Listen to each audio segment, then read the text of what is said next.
for live. Okay. Yeah. Welcome into Shaping Reality for March 2026. Oh my gosh, here we are. Welcome in, Cindy. How are you doing today? I'm really well. It was a luxury day for me. So, okay, so just really quickly, tell us what a luxury day for you is. It starts by sleeping in because Monday is typically my day off. And so I did, because last night I worked until 2. So I slept in today. And then it follows with a very luxurious breakfast of fruit and bagels, and then about an hour in the tub, just soaking. And then little things like cutting my toenails and filing my fingernails and washing my hair, and not having to do anything or be anywhere until 6 o'clock tonight. So it was just one of those wonderful days where I sort of had time to think, time to look at what's going on. That doesn't happen very often. So, but I try to get a day like that at least twice a month. So it was today. Yeah. So, well, I'm glad you enjoyed it. And you're looking all spring-like in your beautiful bright colors. Thank you. Thank you. Yeah, spring is here. I'm not sure that it's quite what I love about spring, but it'll get there. It'll get there. It's still pretty cold. Today, I think we got up to 35. So it's cold. Yeah, right. Yeah. So I think I was really looking forward to tonight, because when you get to spend a day looking at what's happening in the world and listening to all of the voices and all of the input, and I ended up thinking, wow, I had some other things on my mind. I almost changed our topic at the last minute. But I think we really need to talk about what's happening and what's not happening. And what's not happening is people have no clue what's going on. They don't know why. They don't know who to believe. They don't know who to listen to. And so after listening, actually, for the last day or two, it's like, oh, wow, people are still, what do you call that, tunnel vision? They're still just looking right what's in front of them, or speaking from what I'll call the old points of view and the old arguments and the old expectations and the old perspectives. And I don't hear very much about the new. So it's like, well, we'll see. And at this point, our job is to watch. From my perspective, and I had mentioned earlier, between the two of us, just as a citizen of this country, or just a person in the collective, what I'm seeing out in the world feels very old. Feels like just repetition of the same old stuff. Unauthorized aggression against other countries, lies about why we're there, not a lot of good information. It just feels like, are we still doing this? And I have found myself, after spending hours trying to understand what the motivation could be, or the intent, or the purpose, or the goal, I finally just gave up, because I can't figure out what, who to believe or what to believe. And I certainly don't believe anybody in office. Well, okay. Yeah. Remember the Q posts way back in 2016, 2017, something like that, 2017. I have all of those. I actually printed them. I have 4 books of Q posts. And in the very, very beginning, when they were putting out these messages that said, we're going to take back our country and you need to get ready. Couple of things that they said were, the military is the only way. And I thought, okay, so they're going to use the military. Big deal. So what? But it didn't mean then what it means now. The next thing that sort of stuck in my mind, that, of all the things that Q said, was, we're saving Israel for last. And I thought, okay. And then I would watch Trump and I would see that he really didn't like Netanyahu. And then, and then I would see that it looked like he was getting along with him just fine, and back and forth and back and forth. And I thought, okay, something's not right there. Something is happening there that is not on the up and up, is how I ended up.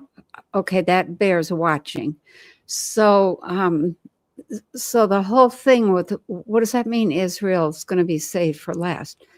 And then just the knowledge of, you know, I've been watching for such a long time, of where the power centers of the world are, and knowing that everything is controlled by the deep state. I'm hearing people say, Trump didn't ask Congress. Congress is controlled by the deep state. He couldn't ask them, hey, I want to go to war against you guys. They aren't going to say yes. They wouldn't have voted yes. He couldn't ask them. And so he had to go ahead and do what he thought was necessary to do. And he said in the Q post, the ending will not be for everyone. And what he meant by that is some people aren't going to like the way this has to end. It's not going to be pretty. It isn't going to be, you know, the smooth way, etc. And when you put those all together, you know, the military is the only way, and Israel is being saved for last, and then, you know, the ending won't be for everyone. They expected 5 to 10% of the people to just go berserk. Okay, this is terrible. This is awful. This is criminal. Blah blah blah. But the entire planet was being controlled by some people, and I'm just going to say what I've said before, except I'm going to say it more bluntly, by some people who are not from here. Right. They want our planet. They're using certain people to get control of our planet, and they had it, they thought, locked up. And the poor Jewish people, they, you know, they've been used for so many things, and there's some information coming out about the Jewish people that I think it's already out in a few places, but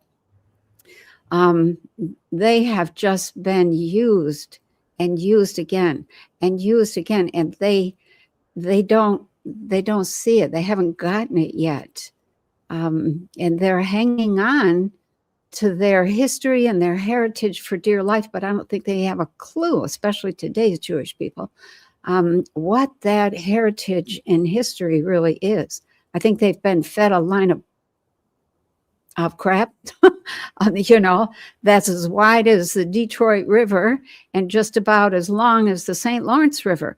And so that, you know, that is something that they're going to have to realize. But I think, you know, back to the power centers, you know, the deep state was taking over everybody, had control of the US, had control of London, had control of Israel, and had control of Iran. The US was the, you know, the military side of things. And that's why we see some military talking about revolt right now against Trump. And I'm hoping that that doesn't happen. That would be a mess. The city of London was the center of the Rothschild, what would you call it, empire? I think they call it the empire now that I think about it. They wanted to have Israel as their center of the world. And they were going to run the whole world. Once everything was locked up, they were going to run the whole world from Israel. It's a nice middle of the planet kind of spot. Okay, good weather, a little dry, but all of that. And they bankrolled a whole bunch of Jewish people to come in there and build that incredible area, Israel. And now it's pretty much a mess. So we have these power centers. What was Iran? Iran was the source of the oil money that kept feeding the Rothschild bankers. So Iran, Iran also, through the Rothschild, was bankrolling Hezbollah, Hamas, the Houthis, somebody else. I think there were maybe 4 groups, and they were being used by the deep state to just keep heckling and hassling everybody. So here we are. Trump, I think, if he's doing what it looks like he's doing, I'll give him some credit. I don't like the war. I don't like war, period. Okay. But if you look at what he's doing, he's saying, I got a few people. We've got a plan. We're working our plan. And the goal is really not to crush Iran. It's to send a message to the deep state that says, you don't control them anymore. And that's really what it's about. And the media, the news, is lying through their teeth about everything. They're blowing up one side. They're minimizing the other side. They're maximizing the damage and the criminality of the U.S. I mean, it's just the news. I'm afraid that's going to be the fly in the soup, so to speak. And what do we have? At least here in the U.S., we've got thousands, maybe millions of people who have no clue, who are just looking at and listening to what the news is saying. And a lot of the really good observers that are out there, I'm talking about people like Scott Ritter, Doug McGregor. There's a couple of guys who run various podcasts. They have some really good people on. JMC Chambers. Bozy is another one who's kind of in the know, et cetera, et cetera. There's a bunch of them. There's probably 7 or 8 of them that are really, they're military, big military background, and they're not fooled by anything that's happening. And but they're talking about everything from just the military point of view and what's happening militarily, and not the bigger picture, which is what's happening with the deep state. So the deep state has been kind of forced to let go of China. What's happening in China? They have a full-blown revolt going. Chinese leaders and their families are being killed, just outright killed. Xi Jinping is kind of in hiding. The letting go, they got pushed just like we did. The Chinese people got pushed in the same way that the American people have been pushed. And we're still under the control of the deep state. They're not. And those people they've had it right up to here. And so they are taking out all kinds of people that they don't like. And I'm afraid that that's going to happen here. I don't want that. But we don't have a congressmen on either side that are really, what I'm going to say, that really are free of the deep state. They're not free to do what they think is right, period. We still have a captive government. And I think that's going to have to come down. It's looking more and more. Then I'm like, no, that makes for big chaos. I mean, I would love a government that works and that is favorable. But when you have a system that has gotten as rotten at the core as ours is, And you have so many judges and lawyers and medical and scientists and Congress people and bankers that are all, under the thumb of that deep state. People are so comfortable, they don't realize that they're living in the swamp, and they have been for the last 50, 60 years. It's like, wow, you're wrecking our life. No, your life was headed toward complete slavery. And ask those people who got the shot, who do they trust? What do they think about where we're headed and what is happening in terms of medical? They're trying to get another pandemic going, and I'm like, you buggers, leave things alone. So the American people are just seem to be, I'm going to use your word from last time, or maybe from, you had an analysis that you sent me. I think it was 5% of the people are fighting, 15% are kind of resisting, and the other, or maybe 10% are resisting. Anyway, 85% are clueless. And I thought, oh my gosh, that is a perfect analysis of where we're at. And so what is the big problem that I see coming?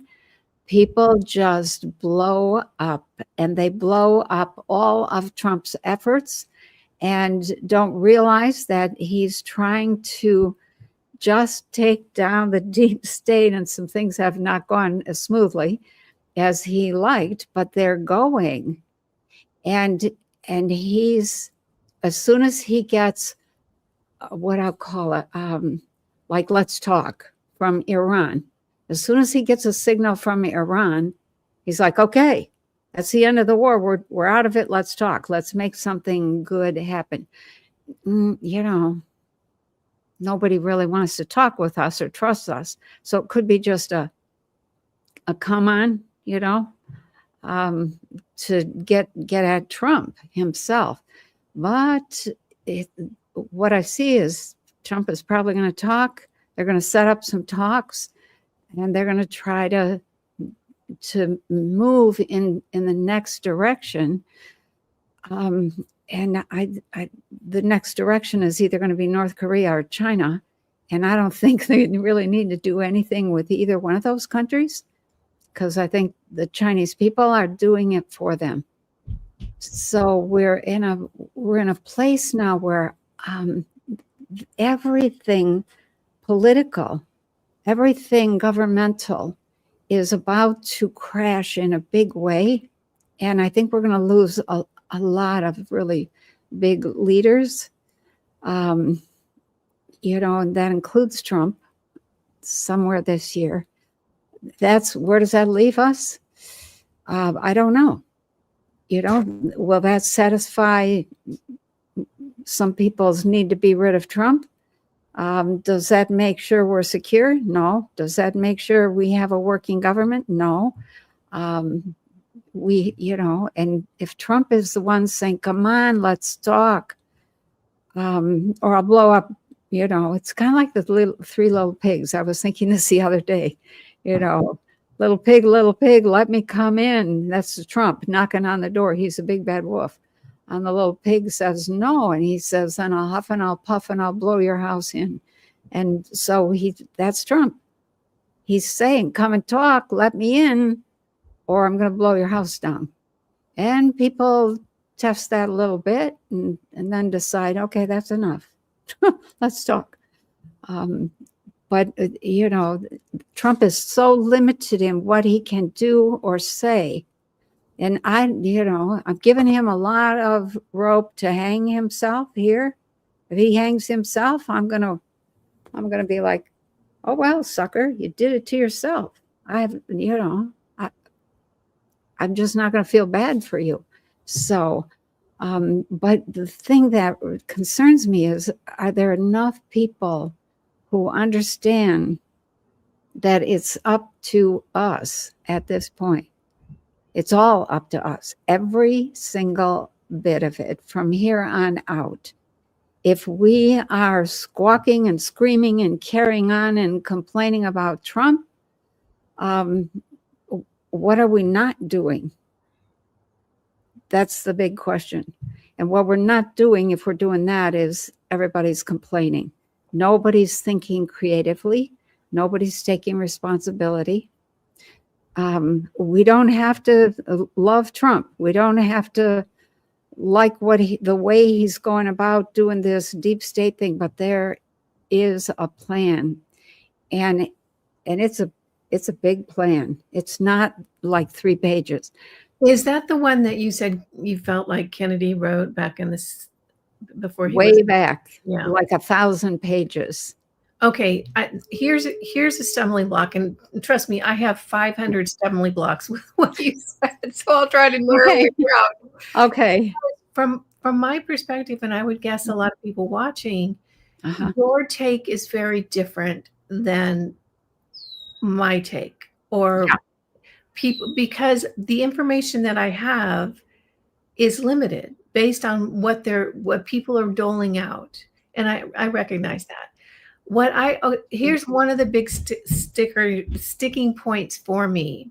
Okay. If Iran is the money, the oil money for the city of London, yeah, then why on earth would Israel want to bomb Iran? Israel is the city of London. That's true. And I did argue with, a little bit within myself, because you have to stop that flow. There's a small chance, I'd say it's probably 1%, that Netanyahu is really kind of going along with Trump. There, look at it from the point of view, how many Jewish people want to be under the thumb of the deep state? Do they even know that they are? Population, I would say 0, but Netanyahu's not even Jewish. He's Polish. I know. So, yeah, he's a puppet.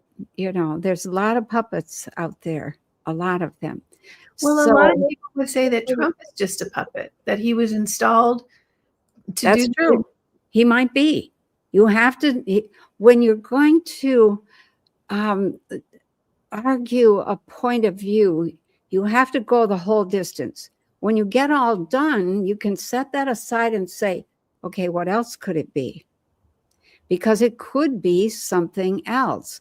One of the points that I have taken all the way to the end is Trump is doing this to preserve the American way so that he can run everything instead of the deep state.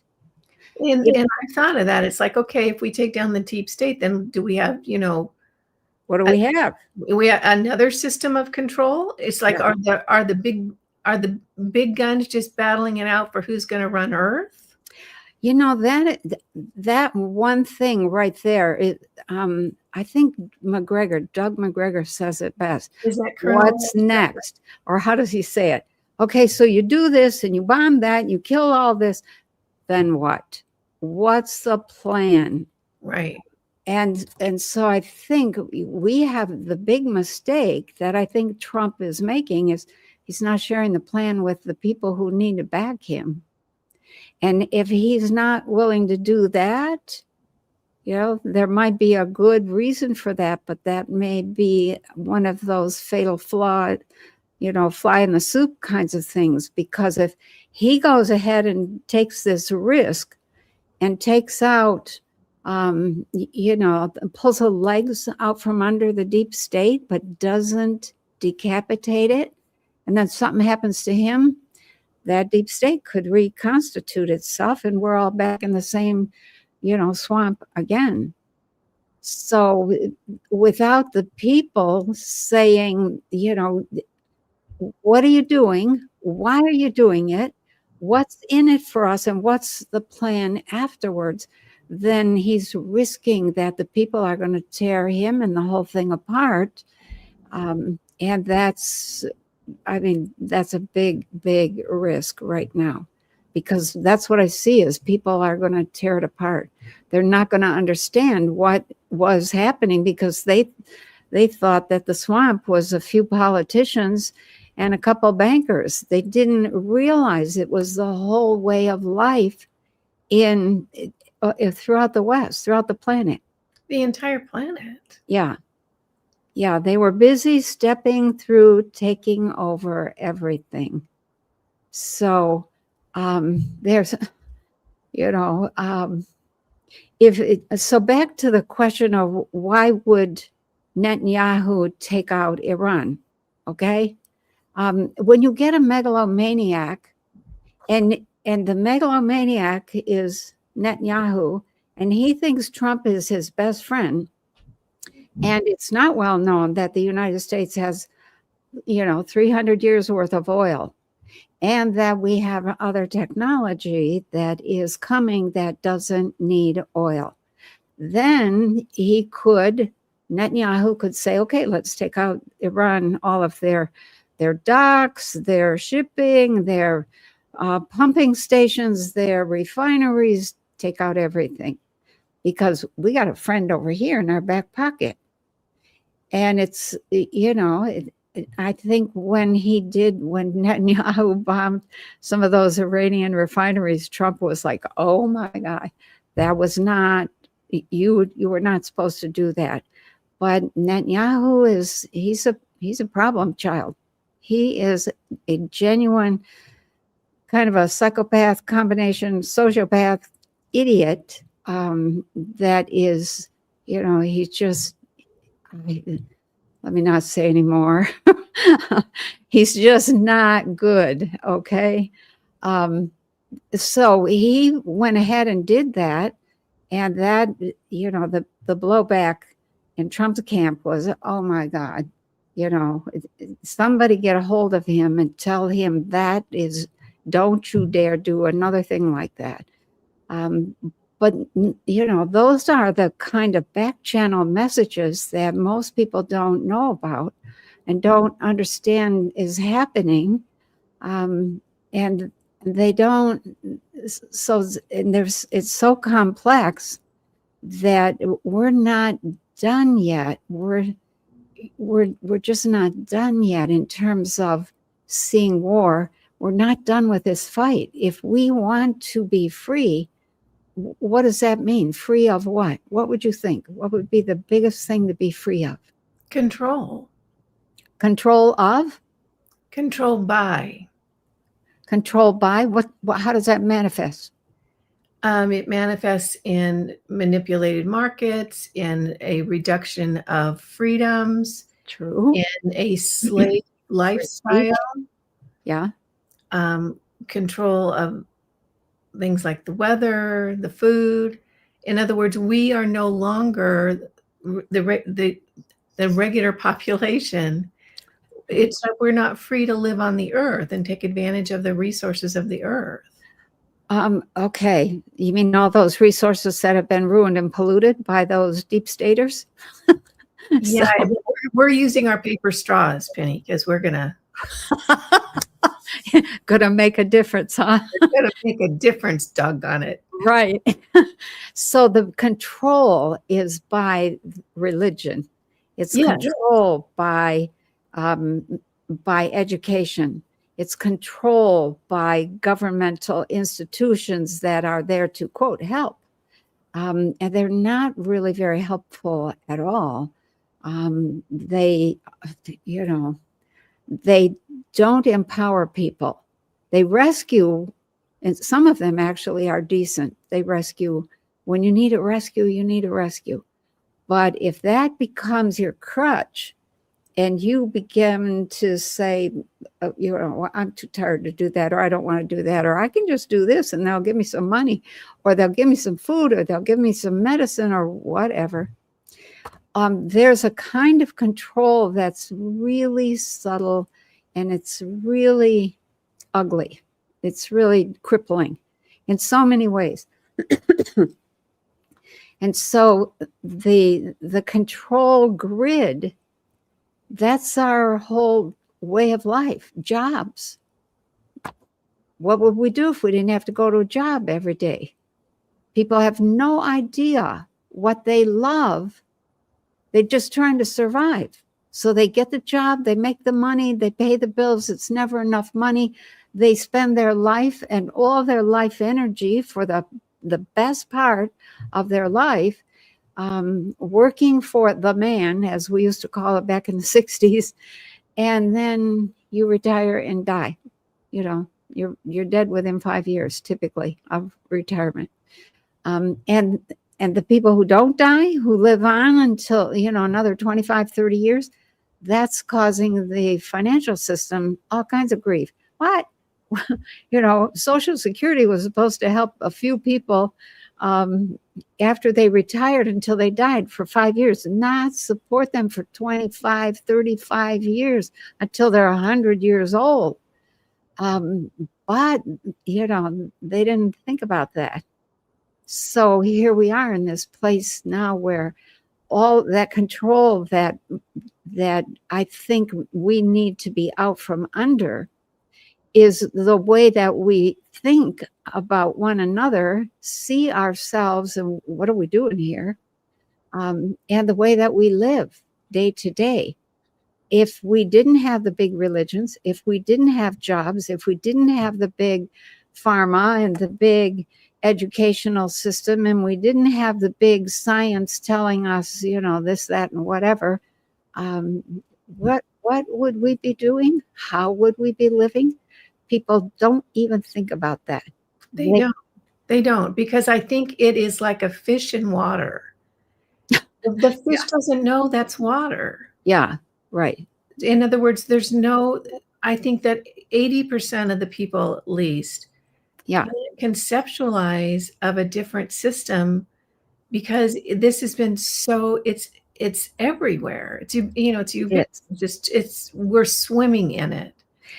And I have to say, and I don't want to discourage anybody, you know, or sound, you know, ridiculously irrelevant, but when you've been in other systems and you see how other systems work and how they organize themselves and think about life, and then you come here, it's got to be crazy making.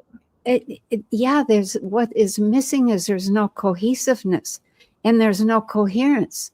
People are doing what they hate every day of their life. I'm like, oh, that contributes hate to the pool of consciousness that we're all swimming in. The fish. we're fish swimming in an ocean of consciousness.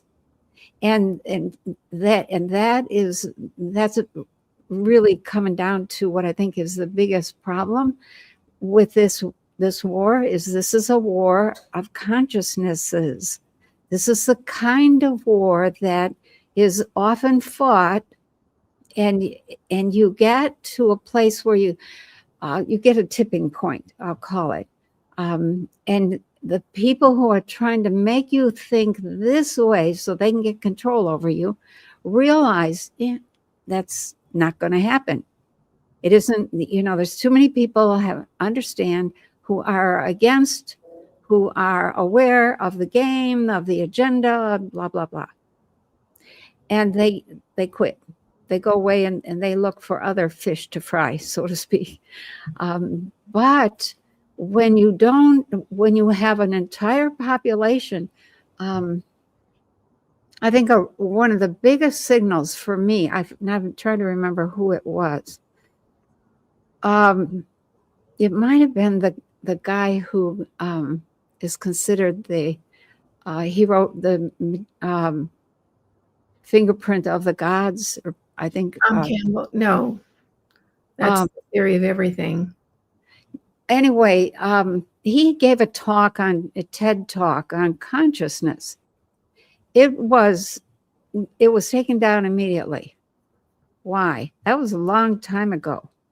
When I saw that, I thought, okay, the war that's coming is going to be a war of consciousness. That isn't what they call it. They call it a 5D war. They call it like what's his name, Alex Jones says, it's a war on for your mind. It is, but it's a war taking place in consciousness.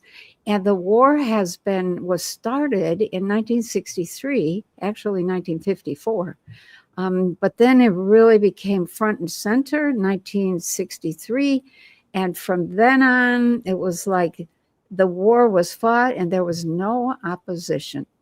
And then along comes Trump. And what all of his bluster and his noise and his swagger, and people see that, that's as far as they see. They don't see that that is something to get attention that says, look what you can do with your consciousness. Now, nobody wants to be like that. Nobody wants to, because that's considered crude or rude or self-centered or. But when you're trying to be a leader, getting people to understand that this is a war in which I'm not just going to say all the Melvin milquetoast things. I'm not going to be nice. I'm not going to follow all the rules. If you're trying to take over, you're trying to fight a war of consciousness, you have to make enough noise to be able to be heard above what I'll call the humdrum of the everyday. And Trump is excellent at that, and he's really not that way. It's all an act. He's learned to put on a fabulous act, and a lot of people judge him on that. And once in a while, I'm like, you could have said that a little differently, Trump. His things that he says, I'm like, oh wow, okay, I can see past that, but there's a lot of people who can't, and they just get irritated. So the war of consciousness that has been taking place was one-sided, and we were being taken over one generation after the next until we got to where we are now, where people are looking back saying, oh, this is the way it's always been. No, it wasn't. And for those of us who are close to 80 years old, you can see we had grandparents and great grandparents that lived in an entirely different way, and not to say that their life was easier. It was a little harder, but that was the hook. Come on, we'll make it easy for you. Yeah. Well, it is easy. It's easy to be a slave if you just comply. You just do what you're told. You just eat what you're given. Life is not very happy. You're not very healthy. You don't do what you would love to do. You don't even think about that. There's no mention of consciousness at all. There's no encouragement to develop your full human potential. That's just verboten, German for forbidden, not okay. And so the whole thing, the whole scenario that we're seeing right now is just this war of words. And if you sit back long enough and you just listen and watch both sides, just like you were saying, I've listened both sides. What you're hearing is the war of words. You're hearing the actual war of consciousness. And nobody likes kinetic war where you actually destroy and there's deaths, but there's been a lot of deaths already. I'm going to say probably over 10,000. That's not being shared. There's a lot of people been hurt. And you mentioned in your comments to me, the U.S. bombed a girls' school, 140 children. You said if that happened in the U.S., there'd be total uproar. People would be calling for revenge, for blood, etc. Well, the girls' school did get hit, and all those little girls are gone. However, what is not understood is that there was a military operation in that school as part of that area. And that's done over and over. Military sets up in schools, in hospitals, in government buildings, etc., for that exact reason, because they hope the kids will deter the bomb and they'll be safe and they can continue. And that, that just didn't work there. So we have a lot of grief, a lot of grieving parents. I cannot imagine, oh my gosh, if that was one of my children, I'd be upset. But, when you don't pay attention to what's going on and where are your children and what is that area, that's part of the ignorance of, and not that people are ignorant. People ignore the signs. They ignore the settings. They don't read into anything. Why? Because that's taking responsibility for consciousness. And once you awaken consciousness, you're going to go through a rough patch. Awakening is not fun. It isn't easy.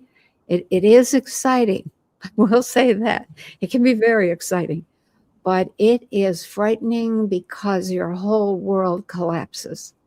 And once you get through that and you start to look and to listen and to feel and to understand, then all that stuff happening on the surface is like, I don't know. It's like distraction. Okay, let's kind of go down that road a little bit, Penny, because just in the last couple of days, and I was watching Matthias DeStefano, and he was talking about, you know who he is, right? Yeah, he's the guy he's in France. I think he's in France. Yeah, he's South American. Is he? Okay, and he's the one who kind of came up with some good theories around COVID. So, among other. No, not him. That's not him. Matthias DeStefano remembers his past lives, and he's the one that did all the lectures on Gaia about the different dimensions and how they were structured. Okay. Almost mathematical in his description. Okay. So he was talking about, and he was with Robert Edward Grant. Okay. So they were talking about everything uncovering now. And and he was discussing the trade-off that Earth humans have made in a way. Right. I'll try to drill down on that a little more. Okay. We stay in our comfort zone. We ignore ugly truths. Right. And that's what I'm starting to fiddle around with a little bit, or it's starting to really bubble up, that we have been lured into this sense of comfort, and it's not really that great. It's not what we could be experiencing. It's a false comfort, and it's very surface senses, like, oh, we'll get you a frozen pizza delivered to your house and you don't have to cook, and then you can sit in front of the TV and watch the program that is decades below your abilities, but it entertains you mindlessly. So we have been lured into this mindless rote comfort in exchange for not really looking at the world around us. And I don't think I explained that very well.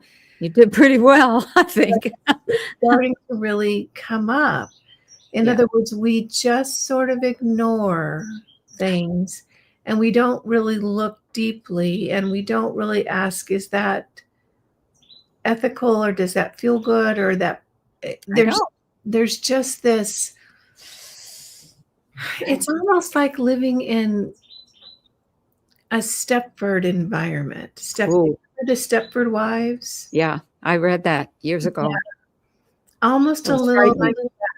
And that's kind of what's, and you had said to me a few years ago, we were talking about the child abuse that's coming out now. Yeah. And you said, how is it that we're just accepting that? And I was like so shocked and maybe even a little offended, like, what do you mean? I didn't even know about it. Well, Sorry.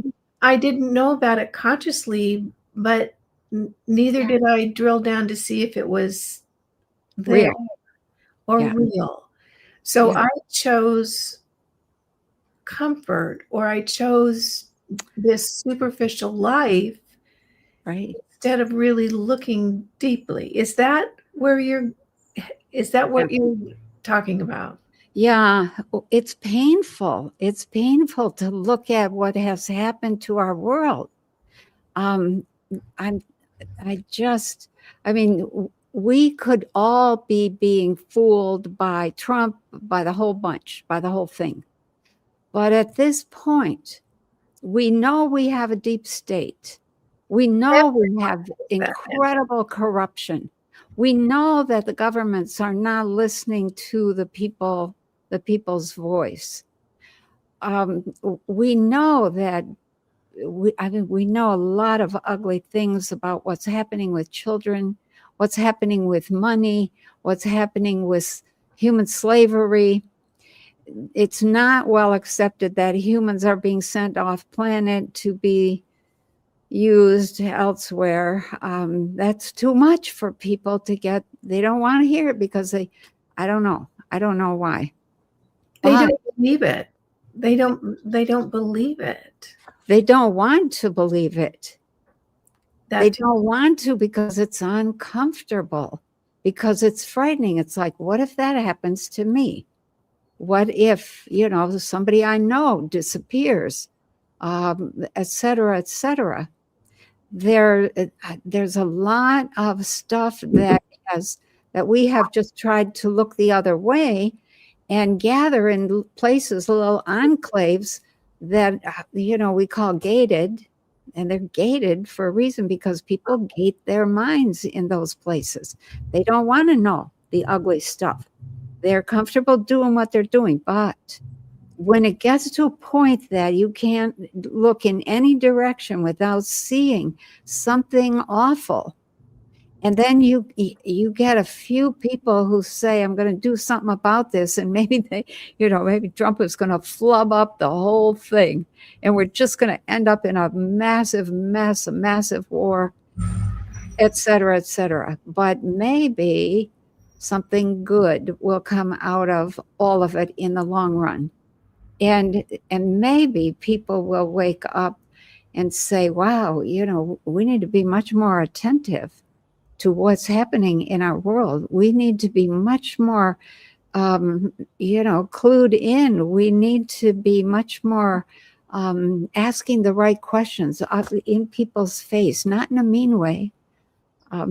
But if you're not going to do those things, if you just want to be comfortable, then you're going to end up with what we've got now. So it's difficult. I can't tell you, there's no way to describe my own waking up process, how awful, how frightening, how difficult it was, because partly because it was so sudden. But, when you wake up to what's happening and you have unlimited consciousness for 3 years, you pretty much by that time have discovered you can't run away from anything. It's all there, the ugly, the good, the bad, and the ugly. It's all there. And you have to decide, okay, I'll give somebody the benefit of the doubt. Um, I, I was listening to somebody just a day or two ago, and they were talking about George Washington and the few men who said, we're going to fight England. We're going to declare whatever. And they were pointing out that that Washington and the soldiers who decided to fight England were not, they were just considered lunatics. It's like nobody can take out England. Nobody can, what's the matter with you? You're going to get us all killed. And that seems to be the attitude that people have toward Trump right now. And I'm, I look at that and think, well, there's a chance there we'll all be killed, especially if some kind of blowback happens within the country. But if he's doing something that frees humanity, that frees children, that frees us from the lying religions, from the lying bankers, from the lying politicians, from the lying medical people, from the lying scientists, from all of the corruption, maybe what we'll have is a world that looks different, is structured differently, has a different type of governance, different kind of money, etc. Maybe something good will come out of it all, because right now it's ugly. It's ugly. So Yeah. that those percentages that I shared with you, I got those as a result. I was down in the Yucatan, and I was in a museum, an old fort on the Yucatan that had been turned into a museum. And that's Mayan territory down there. Okay, yeah. And I was reading about the history of the Mayan people, and the Mayans just kept getting their asses kicked. I know. Just over and over and over again. Right. And what it said in this one area I was reading at this museum was 5% of the Mayans would fight, 15% of the Mayans would resist, and 80% were just so passive. Yeah. They just were passive people. Right.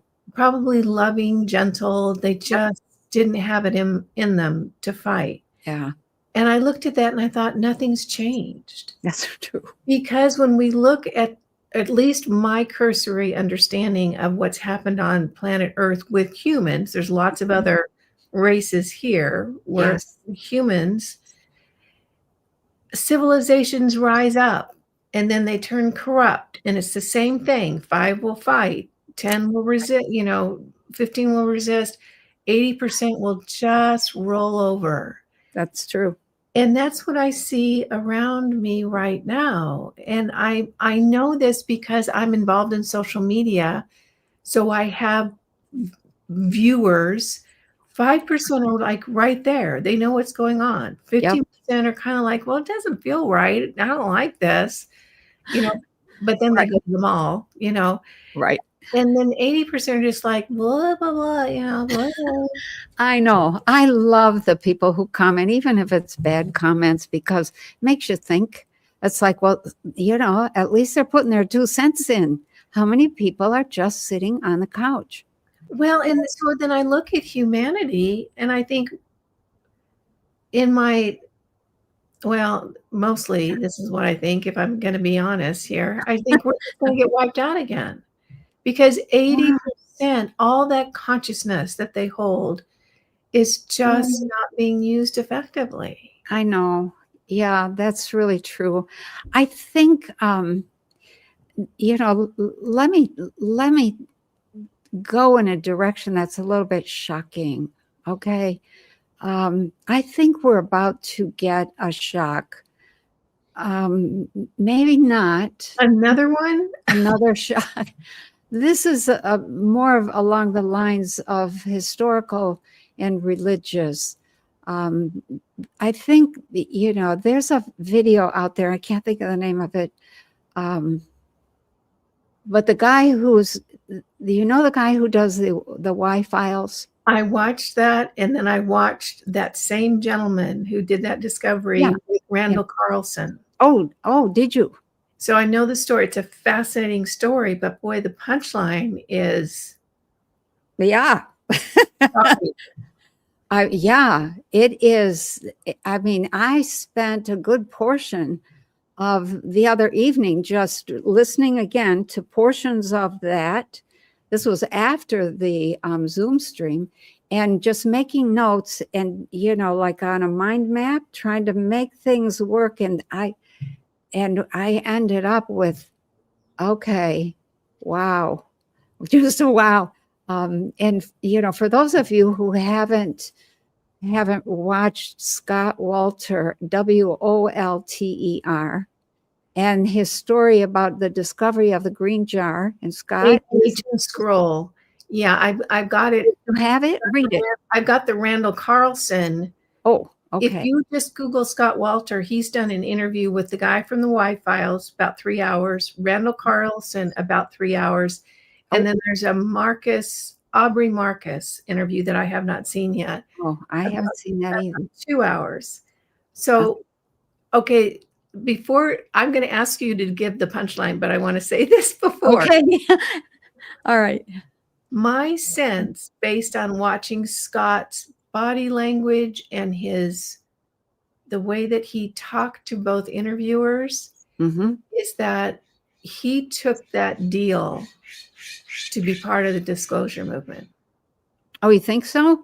I think so, because and the reason, this is why I think so. I'm not saying I'm right. Okay.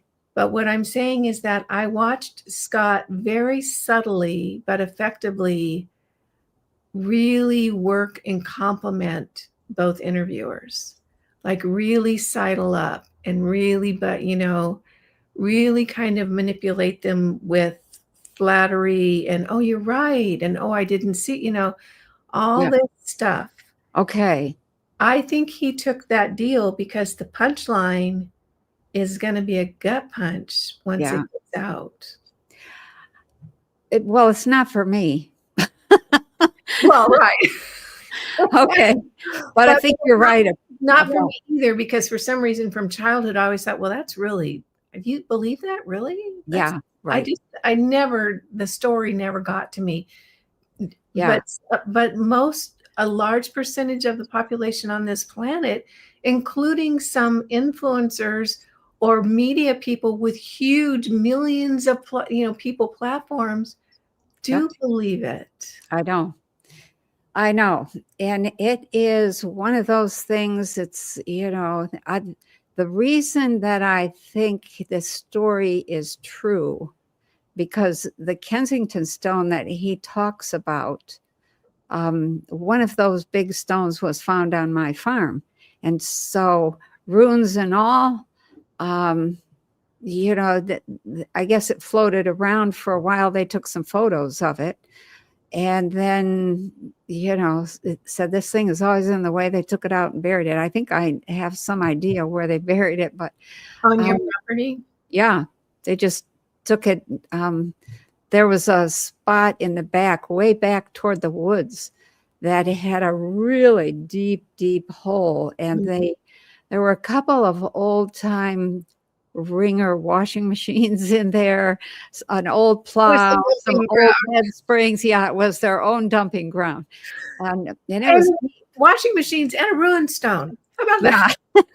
And there were a few cans and things like that. Well, we hired a earth mover and had them fill that hole in because it was huge. It was huge and it was deep. And so I think we finished burying it right there. So, and it's right in front of what was the back vineyard. But I think, the whole thing, the whole story of somebody was here, the Templars, I've always thought that they were still organized, still alive, still working, still holding some secrets, still waiting for the right time. Because the early things that I read about them probably 30 years ago, 40 years ago, where we don't have to worry about losing the information completely, because we have designed some of the capitals of the world to reflect this knowledge. And those capitals were, I think, Heliopolis in Egypt, maybe another city in Egypt, and Washington, D.C. for sure. And so that I've kind of watched that. I've known for a long time that there were people here trying to take over the planet. I've known for a long time that they were using the Jews to try to do that. But it didn't occur to me that there might have been some mating between the off-planet people and the people known as the Jews. But once I understood that, it was like, Oh, okay. That really changes the story a little bit. Having been raised Catholic, I know that whole story of Elizabeth and, the cousin of Mary, the mother of Jesus. That whole business about it was the Jews who were created to kind of look like the image of the gods, and there were already people here, and that's obvious because I know from my own work that in my own personal history that people on this planet go back a long way, hundreds of millions of years, hundreds of millions. And so the Sumerians and whatever they were doing, the gods, etc. Why did they need so much gold? They needed it for their ship. They used gold also for their consciousness. There's details that have been left out, and I don't want to get too sketchy here because there's too much. I have too much information that that I'm going to end up leaving people confused, because if you don't lay it out, Yeah. this and then that, then people are like, what was she talking about?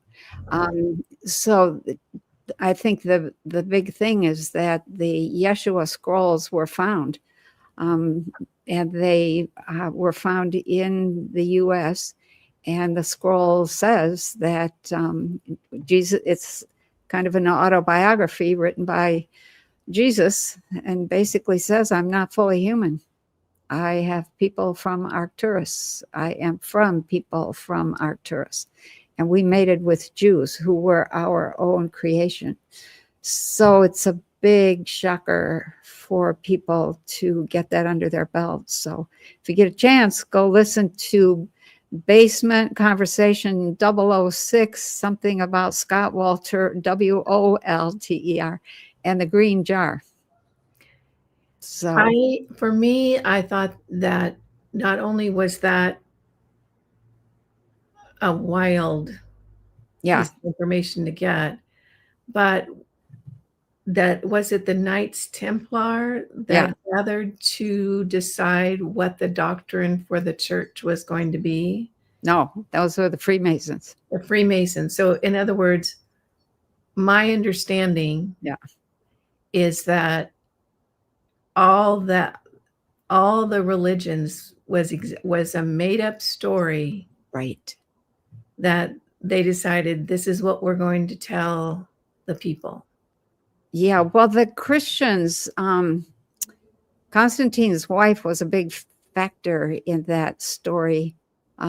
They were just trying to get people to come together. The Freemasons have gotten a bad rap. I think what I would say is you need to think about the Knights Templar differently from the Freemasons, especially the P2 Freemasons and the P3 Freemasons. They have gone off in a new direction.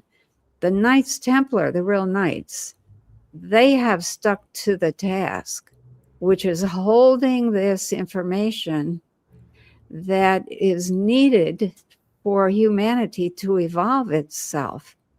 And why this time? I guess it's time. So, So is that why you feel that maybe we're not all going down again? That maybe there is a path that we can come together, and it's up to us. We can, and I think some people will, lots of people will come together. The ones who don't, it's like, well, okay, we'll see you next time. But the ones who do come together, the surprise, the shock, the excitement.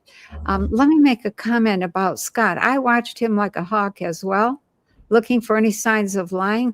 What I picked up from him was his great discomfort in being a man of science, and having to talk about all these things that were not his field for such a long time. And he was trying to not look like an idiot in saying what he had to say. But the work that they did with those translations, those were pretty amazing.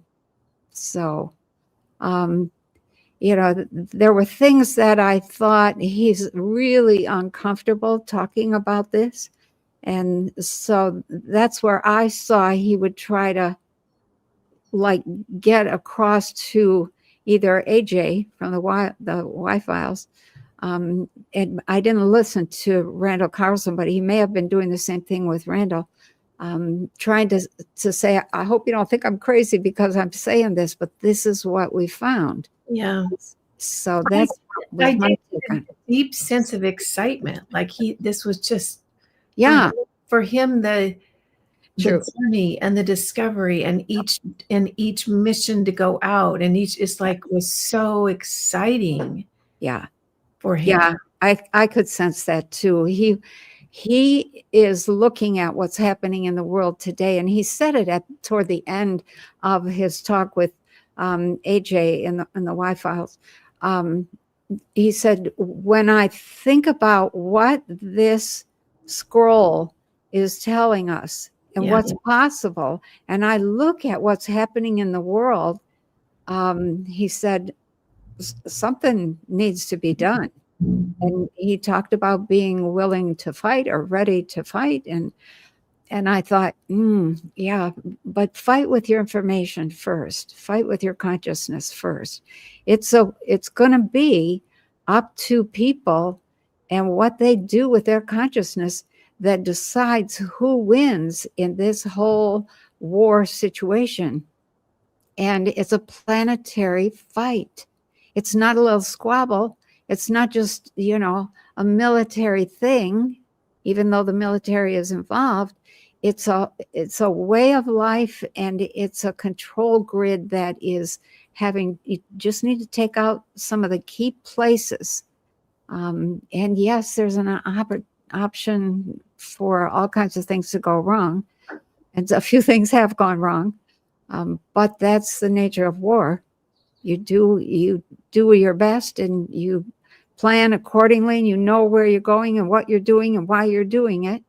And you keep your eye open for options that weren't part of the plan. But overall, when I heard Trump saying, okay, I'm not going to bomb Iran's,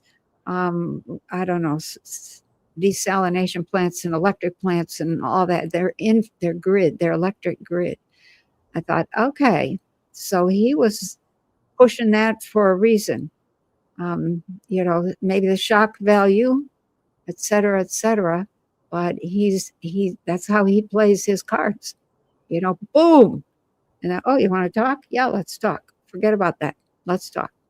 So, and he's done that over and over and over. And I don't know if people are just not seeing the pattern, or if they're thinking that he keeps backing down. I'm like, yeah, that's his way. You either make nice with him, or he's going to come out with guns a-blazing, and he isn't fooling. So what I can't get to, and I'm not surprised at that, because this is a big issue going on here on Earth. It's not a little issue. Yeah.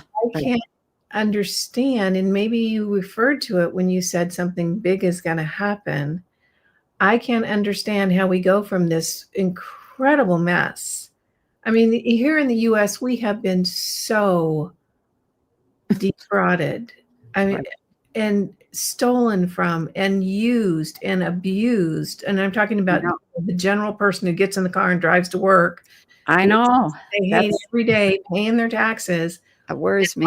All of it went for nothing that they said it was going to. And was just stolen. And we were encouraged to keep working. You're going to be a success. Be happy. Don't, blah, blah, blah. I don't know how we get from this enormous mess. We don't need new politicians. We don't need new elections. We need a new system. Yeah. But I don't know how we go from this tremendous mess to coming together with leaders or leadership that is reliable, because I'm starting to think anybody that goes into a leadership position is a psychopath by the very nature of they want to be a leader. That's true. We can't have the kinds of leadership. We can't have the kinds of organizations of peoples that we've had. And that is what, you know, the little man in brown robe said over and over. The time of nations is passing. The time of nations is over. Nations are done. It was a stepping stone to a higher form of governance. And at the time, I was like, what are you talking about? There's nothing higher than democracy. And so, yeah, I would have said the same thing. What do you hear? Yeah, right. Told it's great.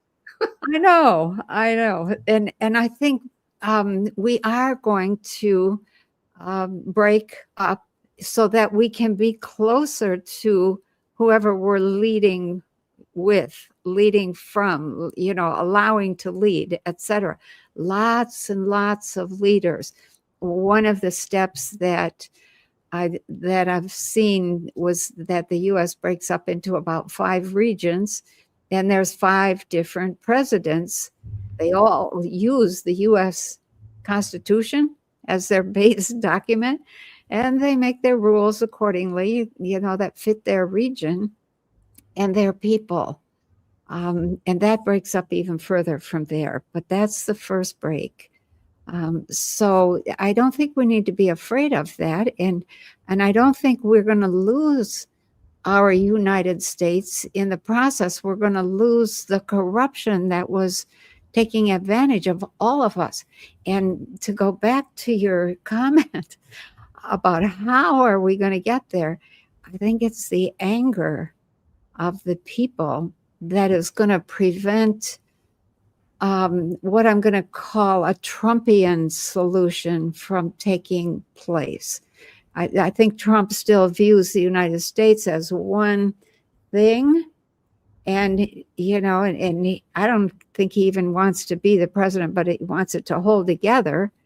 And I don't think that that's going to happen because the anger of the people, because they've been defrauded, because they've been lied to, because they've been used, because they've been sucked dry for so long.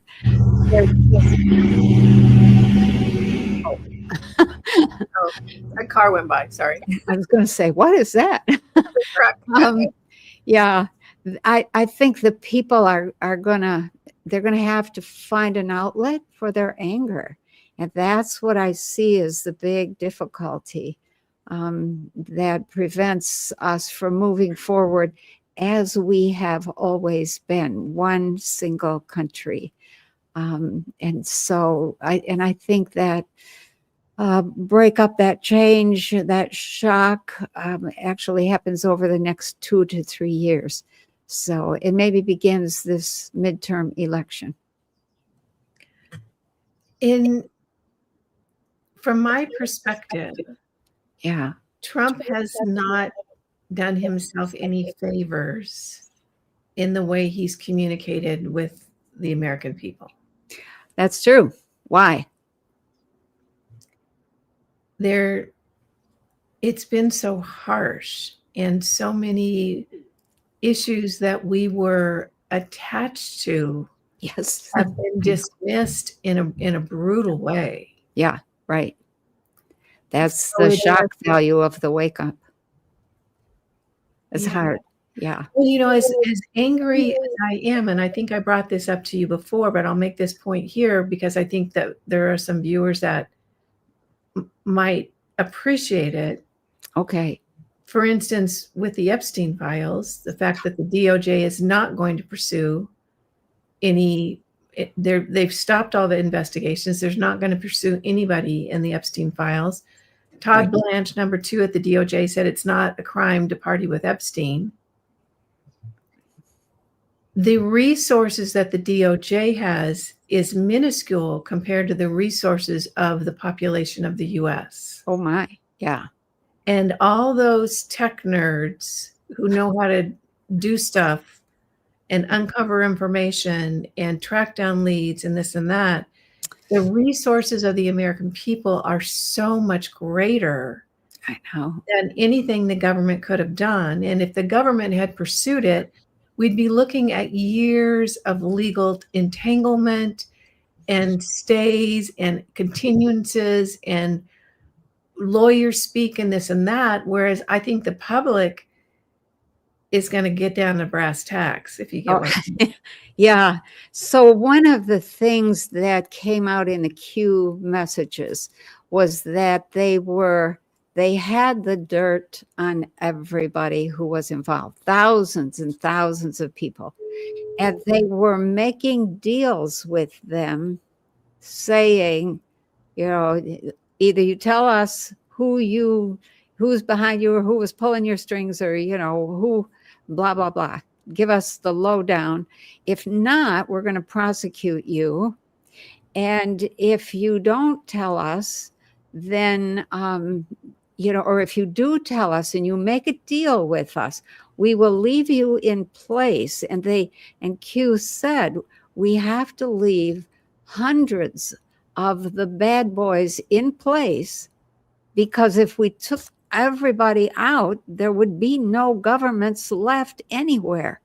It would all fall apart. And they were trying to avoid the chaos, creating chaos for the people. I think the people are going to create the chaos for themselves because of the anger. And I think I was listening to Bosey, not Cardinal, what's his name? Colonel Bosey, Ricardo Bosey, the other day, and he was saying the first Trump first Trump presidency, they had all of the same stuff planned and something wasn't ready. I don't know what, I can't remember what wasn't ready. And it might have been that the BRICS financial system was not ready, or the alternative financial system. That's what they're planning to use, even though they say, oh, that's, terrible. It wasn't ready. And so they said, well, we're going to have to let Biden get in there. And then when Trump gets reelected his second time, then all of this is going to take place. So we had a 4-year stint there with Biden, and nobody was happy about that.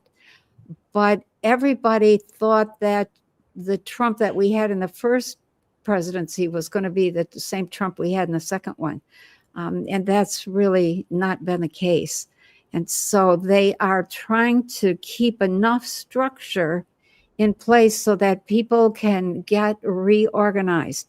If we go and tear everything apart and create absolute and utter chaos like they are doing in China right now, then all bets are off.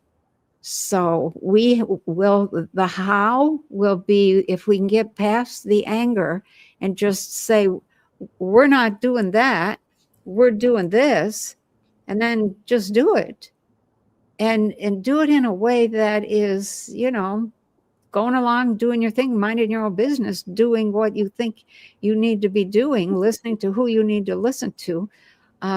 Eventually, I think all of the ugly stuff is going to move over to say, yeah, we want to be part of that, because that works, because that is something that, we were hoping you would do, that kind of thing. If we tear it apart and do, start killing our authorities, that's not going to be good. So, how do you release that anger though? That pressure that's building up. People are getting so frustrated. I know. I know. There's no area, at least in the US right now, where things are smooth. There's just no. We're being squished like bugs. Our food is poisoned. Right. The financials, nobody can afford anything. No, that's true. So I think, the anger, I don't know what the answer is to that. That anger, the only thing I know about really ferocious anger is that a primal scream will diffuse that anger. That primal scream is something that when you hear a primal scream, you know it.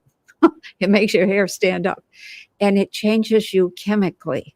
It changes your entire chemistry immediately. The only other things that I know of are fighting. That's one of them, or exercise. That's another. And right now, I think exercise might be an option because everybody's in such bad shape. You know, don't try to fight until you've done a little exercise. But then maybe, maybe you won't want to fight afterwards. But at this point, I mean, how many people are even listening to that kind of thinking? How, they look at what Trump is doing. They're listening to all the people talking about what's happening and all the lies and all the propaganda, both sides fighting, doing crazy, saying crazy things. And the thread, there's this little fine thread that is being ignored, which has to do with the deep state.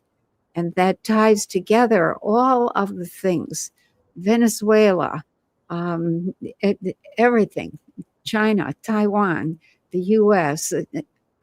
We're coming to a world that is totally different, looks totally different, feels totally different. And I'm kind of excited about that. I've been excited about the change for a long time because I knew for such a long time the ugly stuff that was happening. And right now, even though Trump might be schlepping all over the place, not telling us, not sharing with us, trying to protect us, we aren't little kids. We're full-grown adults. And that, he really needs to say more, but he can't say a whole lot without giving out the plan and having the deep state get ahead of him. And it's not quite done yet. Almost. So I think this year it'll be done.